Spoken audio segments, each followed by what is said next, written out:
and Chief of the Division of Rheumatology and Clinical Immunology at University of Maryland School of Medicine.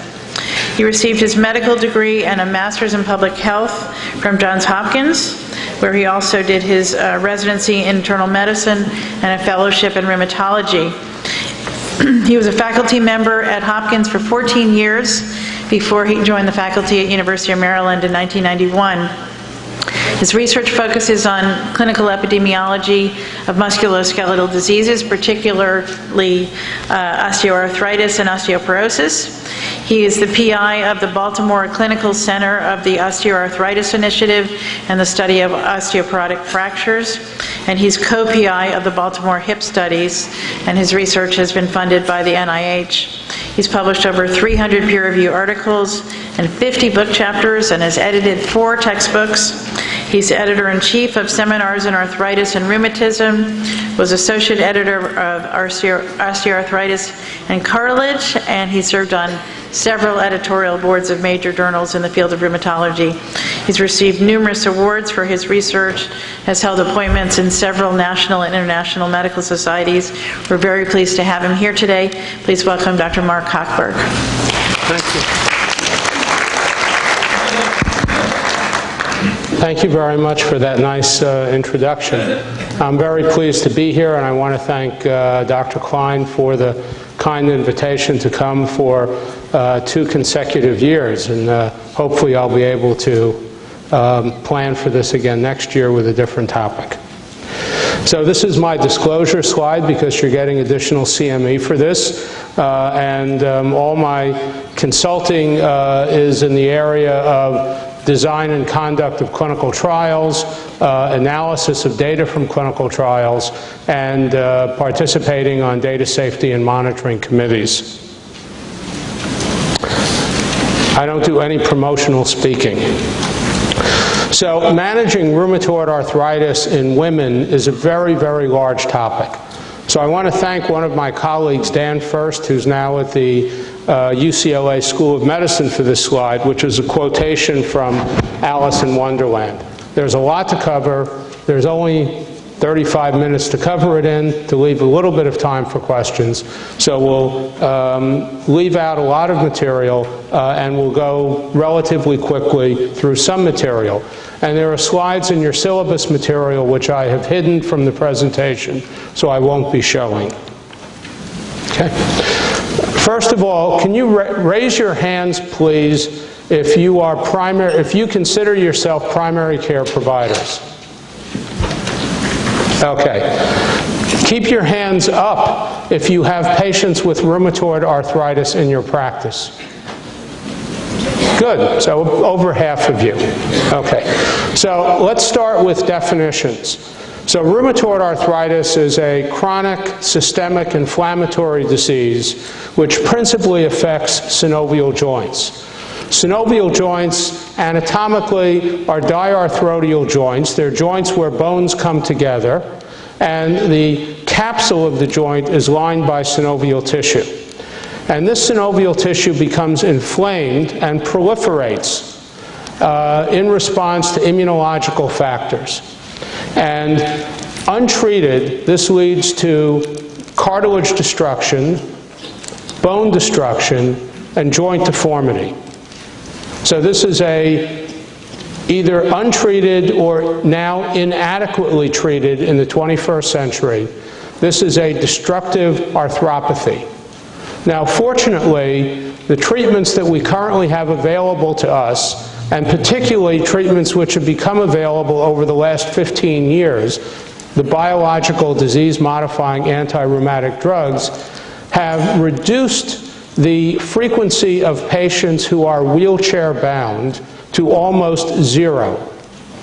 From when I was a postdoctoral fellow over 35 years ago, when probably about 10% of the patients we saw in clinic at Johns Hopkins were brought in wheelchairs for their visits. Now, rheumatoid arthritis is a disease of women because it's an autoimmune disease. And as you know, autoimmune diseases are more common in women than they are in men. Now, RA most commonly presents between the ages of 45 and 64 years. So one of the myths of rheumatoid arthritis is that it affects young women, often in the childbearing years, between the ages of 25 and 34. Okay? In fact, as you see on this slide, the incidence of rheumatoid arthritis actually increases with increasing age, as does the cumulative incidence of rheumatoid arthritis. And the cumulative incidence approaches about 3 to 4%, leveling off in the 8th to 9th decade, and is about 3 times more common in women than it is in men. In women, there's a greater expression of the genetic predisposition to rheumatoid arthritis. So over 10% of women have a first-degree relative with rheumatoid arthritis. That's either a mother or a sister or occasionally a daughter. And for women who have a first-degree relative with RA, the lifetime risk is much higher because there are genetic predispositions to developing this disease. Now, what about the common articular features in rheumatoid arthritis? So to the right of this slide is the skeleton, and even though the type font is small, hopefully you can read the diarthrodial joints which are indicated here. So this is an additive symmetrical polyarthritis. Polyarthritis meaning that it involves usually 5 or more joints. Symmetrical meaning that it involves the same joint group on both sides of the body. And additive in that when it develops, joints that are affected continue to be affected as other joints add on. And the most common involvement is in the hands, with involvement of the proximal interphalangeal joints. Those are the middle joints in the fingers, and the metacarpal phalangeal joints, or the knuckles, where the fingers attach to the hand, as well as the wrists. The second most common site of involvement are the feet, with involvement of the metatarsal phalangeal joints, where the toes attach to the foot. And then you have, in decreasing frequency of involvement, ankles, knees, elbows, and shoulders, and then less commonly the joints that are listed here. You can note the joints in the cervical spine, particularly the apophyseal joints in the cervical spine can be affected, but joints in the lumbar spine are spared in rheumatoid arthritis. So a patient with RA who complains of low back pain, the low back pain is not due to the rheumatoid arthritis. Now, there are characteristic deformities. So when you read a textbook, or you look through a textbook of that covers rheumatoid arthritis, you'll see pictures of these characteristic deformities. If you wait to see these deformities before you make a diagnosis of rheumatoid arthritis, the horse is out of the barn. Okay? And you usually don't see these deformities anymore, except in people who have had very long-standing disease.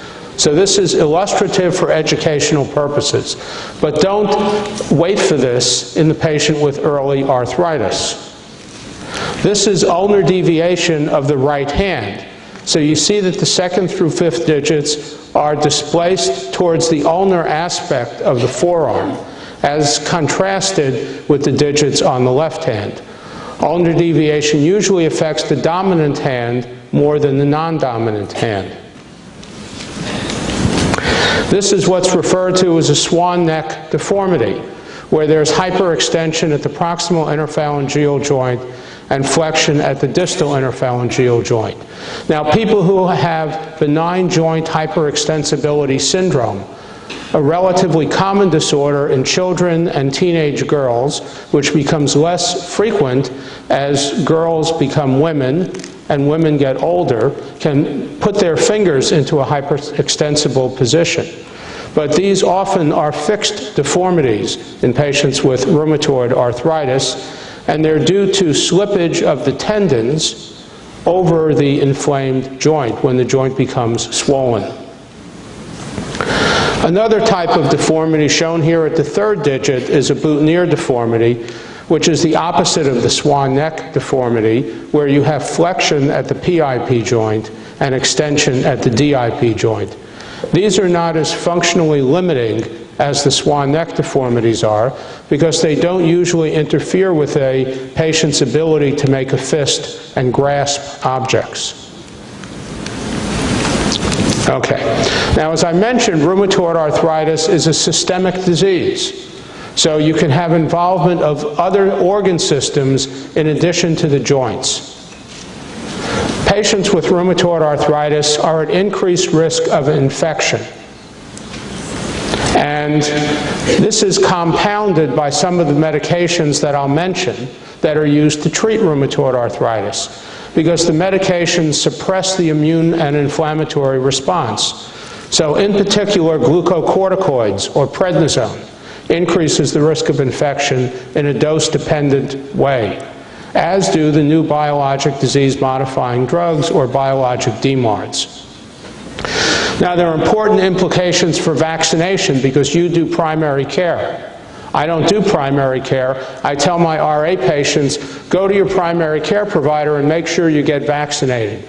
So live virus vaccines are the ones that we avoid giving to people who are on biologic disease-modifying drugs. But live virus vaccines can be given to people on low doses of glucocorticoids, below 10 milligrams a day, or on low doses of methotrexate, which I'll come back to later on, but methotrexate is the standard non-biologic or conventional disease-modifying drug that we use. So we give annual flu vaccination. We make sure that patients get the Pneumovax, usually at a younger age than 60 or 65. And we also make sure that patients get Zostavax because there's an increased risk for herpes zoster in patients with rheumatoid arthritis, particularly if they're receiving glucocorticoid therapy. But remember, you don't give Zostavax to somebody who's on a biologic DMARD because it's a live virus vaccine. Rheumatoid arthritis can also involve the cardiovascular system. Now, at lunch tomorrow, you're going to hear about cardiovascular disease in women. And I'm sure you'll hear about Framingham risk and calculating an individual's risk. So Charlie Hennekins, who used to be up in Boston and is now in Florida, one of the famous cardiovascular epidemiologists, once told me that, well, when you calculate somebody's risk, family history of premature coronary disease increases the risk by about twofold, and that's what you should use for rheumatoid arthritis, about a twofold increase in risk of cardiovascular disease. So this is something which contributes to coronary disease as well as stroke in women, particularly younger women. So think about that with regard to your patients with RA. And then you can have involvement of the skin, the lungs, the eyes, the nervous system, and other organ systems. And I'll be happy to answer questions about it, but I won't spend more time on it. This picture shows the distribution of extra articular manifestations, again, in a patient with rheumatoid arthritis. So I mentioned eye involvement, lung involvement, heart involvement. With regard to bone marrow, you also get an anemia of chronic disease, as well as an iron deficiency anemia, which is due oftentimes to the use of non-steroidal anti-inflammatory drugs, leading either to subclinical gastrointestinal bleeding and thrombocytosis as a marker of systemic inflammation. Okay, gender differences in rheumatoid arthritis. Now, it turns out if you do cross-sectional evaluations of cohorts with rheumatoid arthritis, you find that baseline measures of disease activity tend to be higher in women than they are in men. So we measure disease activity by counting the number of swollen joints and the number of tender joints, usually with a 28 joint count, and women tend to have higher joint counts than men. Women tend to have higher mean pain scores than do men, and this occurs not only in RA, but in other musculoskeletal diseases. And then if you do a measure of fatigue, we often will use a 0 to 10 numerical rating scale to report the average level of fatigue over the past 2 weeks. Women tend to have higher mean fatigue scores than do men.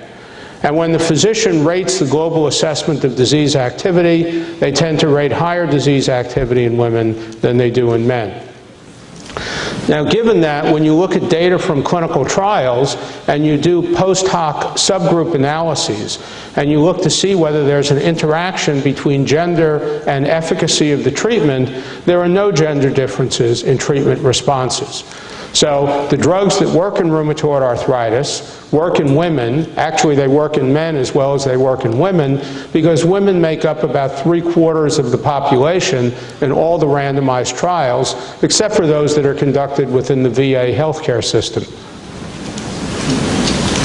So how do we manage rheumatoid arthritis now in 2012? And I'm going to spend the next 15 to 20 minutes going over this. Okay? The most important thing in managing rheumatoid arthritis is to make the correct diagnosis, and hopefully make it early. Once you make the correct diagnosis of rheumatoid arthritis, you should promptly initiate a traditional or conventional disease-modifying anti-rheumatic drug. And the base, or the #1 drug which is used by rheumatologists in the United States and now worldwide, is methotrexate as monotherapy. And this is low-dose weekly methotrexate, beginning at a dose of 7.5 milligrams once a week, and increasing, usually in a fairly rapid way, up to a dose of 20 to 25 milligrams per week, as tolerated and as necessary. The alternative to starting with methotrexate as a single drug or anchor drug and doing rapid escalation is using the so-called triple therapy regimen. Methotrexate, MTX is the abbreviation, sulfasalazine, abbreviated SSZ, and hydroxychloroquine, abbreviated HCQ on this slide. Triple therapy in some studies works slightly better than methotrexate alone, but the limitations of those studies were the slow rate at which the methotrexate dose was escalated in the methotrexate alone group. The third key thing in the management of RA is to know when to appropriately use a biologic DMARD, and I would humbly say to a group of primary care providers that you should refer your patient to a rheumatologist to initiate biologic DMARD therapy. Okay, early diagnosis of RA. Now, one way of doing this, and the way that this is done in Europe, is the existence of early arthritis clinics at academic medical centers.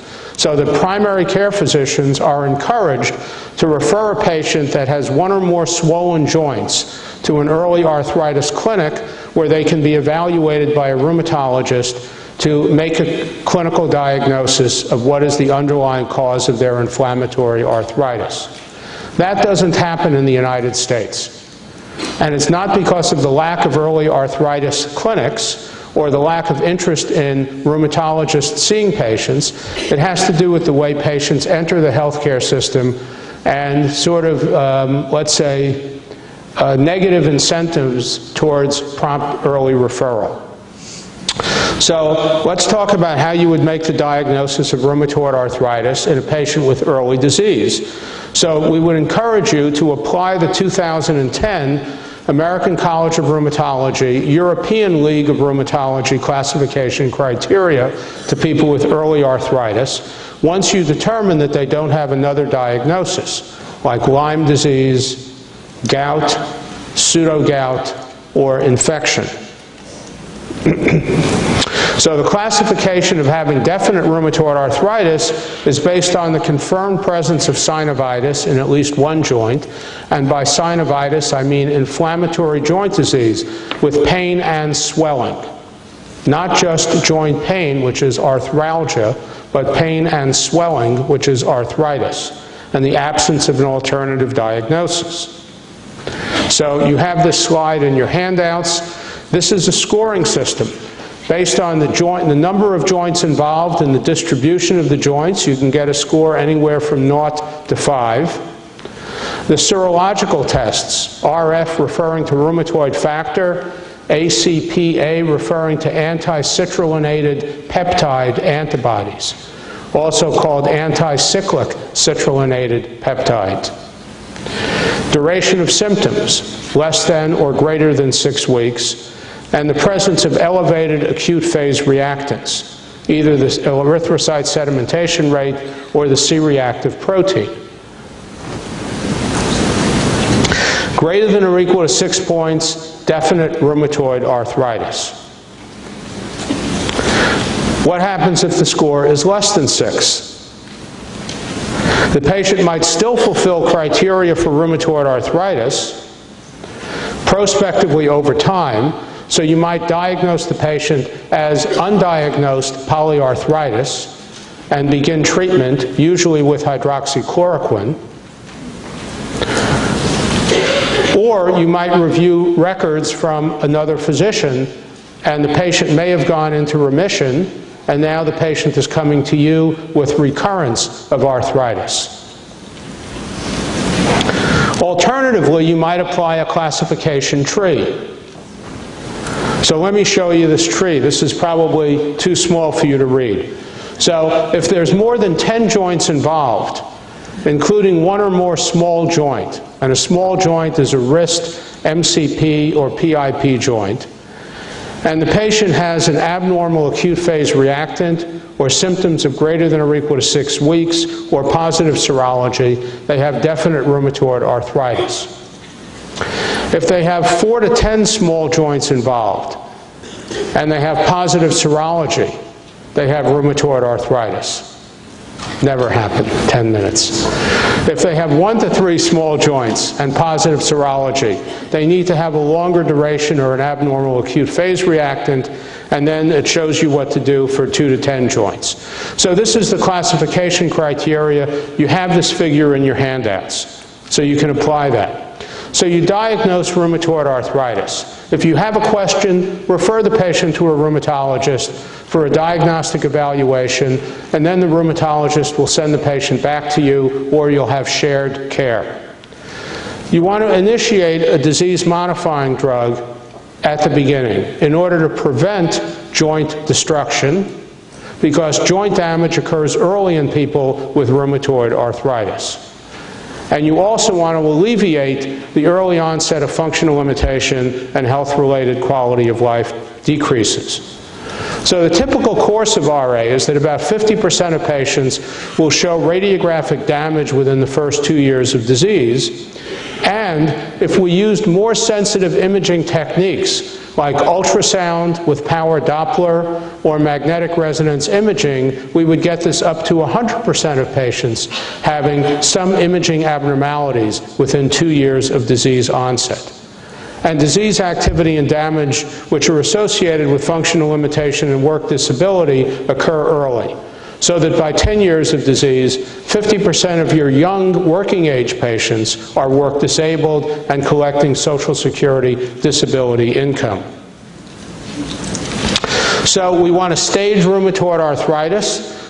We've already talked about assessing disease activity on physical examination and measurement of acute phase reactants. We want to document the degree of damage from rheumatoid arthritis with imaging techniques. The standardized one is a hand and foot radiograph, and by measuring functional status with the Health Assessment Questionnaire Disability Index.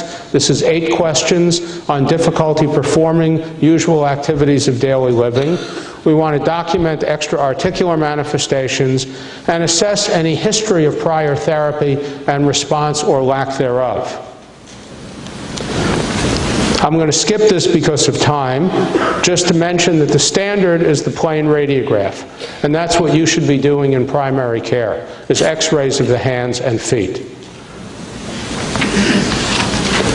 And then initiating traditional or conventional DMARD therapy.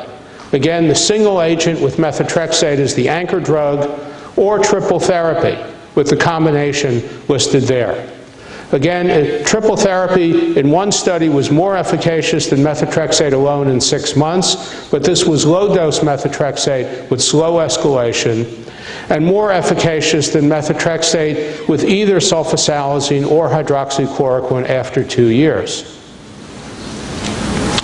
So this shows the triple DMARD therapy, the responses at 2 years, where triple DMARD therapy is in the middle or in white, and methotrexate plus hydroxychloroquine is in the gray bar, and methotrexate plus sulfasalazine is in the dark black bar. And you can see that triple therapy is better than low doses of either of these two drugs combined. Now, how do you treat people with conventional therapy? You treat to target. How many of you treat patients with diabetes? Okay, in diabetes you treat to target. You want to get the hemoglobin A1C below 7. You treat hypertension, you treat to target. You want to get the blood pressure down to 130/80 or below. In hyperlipidemia, you treat the target. In rheumatoid arthritis, you treat the target. You want to achieve a state of clinical remission in the patient with early disease, or you want to achieve low disease activity in the patient with long-standing disease. So low disease activity may be an acceptable goal, particularly in people with established disease. The way you do this is you measure disease activity, and then you adjust your therapy every 3 months as needed to get the patient either into remission if they have early disease, or low disease activity if they have long-standing disease. And we have validated composite measures. So most of us who have access to a computer or a hand calculator will use the DAS-28, which is based on a 28 joint count, examining the PIP, MCP joints, wrists, elbows, shoulders, and knees on both sides of the body for the number of painful or tender joints, the number of swollen joints, measuring an acute phase reactant, and then getting a global assessment. And you punch these numbers into a hand calculator, or there's an app on the iPhone, or you go onto the computer, and if the score is less than or equal to 2.6, they're in remission. Most patients with active disease have scores of above 5. You can alternatively use what's called the Clinical Disease Activity Index, which excludes the measurement of the acute phase reactant, or the Simplified Disease Activity Index, which includes the acute phase reactant. And these are the two definitions that are used. Recently, the American College of Rheumatology has come up with an alternative definition of remission, which is shown here, and the reference is listed on this slide. So that's what your goal is to treat to target, early disease, go for remission, long-standing disease, go for low disease activity. Now, what happens if the patient has an inadequate response to methotrexate as an anchor drug? You can either add another traditional or conventional DMARD, and in this situation, we usually go to triple therapy. We add hydroxychloroquine and sulfasalazine, unless the patient has insurance coverage, which will cover a biologic disease-modifying anti-rheumatic drug. So it depends upon the patient's insurance status and their access to these very expensive but also very potent medications. And if you're concerned, if you have only a few patients with rheumatoid arthritis, you don't have personal experience using biologic DMARDs, this is the point then at which you send your patient back to the rheumatologist, or for the first time to the rheumatologist, to get a consultation regarding the use of biologic disease-modifying drugs. Tumor necrosis factor inhibitors are the agents of choice for initial biological therapy in patients with rheumatoid arthritis. There are about 5 on the market now. So there's etanercept, adalimumab, golimumab, and certolizumab pegol, which are all self-injectables. So the patient is instructed to give themselves injections either weekly or every other week. Or there's infliximab, which is given as an intravenous infusion in an infusion center, an initial dose, 2 weeks later, 4 weeks later, and then every 8 weeks. The response to the anti-TNF agents or TNF inhibitors is similar. So if you do an adjusted indirect comparison or a mixed treatment comparison, you'll see these kind of data in the slides that I am not going to show you. The responses are quite similar across these drugs. Etanercept may have an advantage safety-wise because it has a lower incidence of reactivation of latent tuberculous infection, and because it has a shorter half-life, it requires weekly injections. Therefore, if the patient does develop an adverse event, the drug is cleared more rapidly from the body and the adverse event resolves more quickly. For patients who either have an inadequate response to TNF inhibitors or don't tolerate TNF inhibitors, there are 3 other compounds, biologic agents, that have been approved by the Food and Drug Administration for use in this situation. There's a T-cell co-stimulation inhibitor called abatacept. There's a B-cell monoclonal antibody called rituximab. And there's a monoclonal antibody directed at the interleukin-6 receptor called tocilizumab. So I think I'll stop now before you put up time up. You want to put times up? Move to Q&A. So there are probably about 20 more slides that I can show you, but they're all in your handout so you can look at them at your leisure. So I'll be happy to answer any questions now. Thank you very much.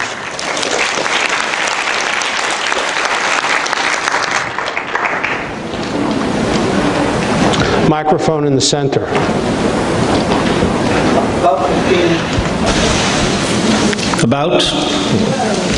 About 15 years ago, I met a woman who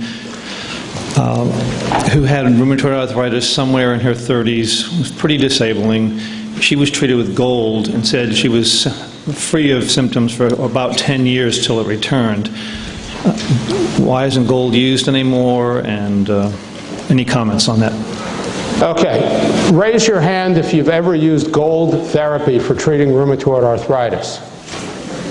Okay, maybe a dozen of you. So when I was a postdoctoral fellow, we used gold. Gold was our anchor drug for treating rheumatoid arthritis. Okay?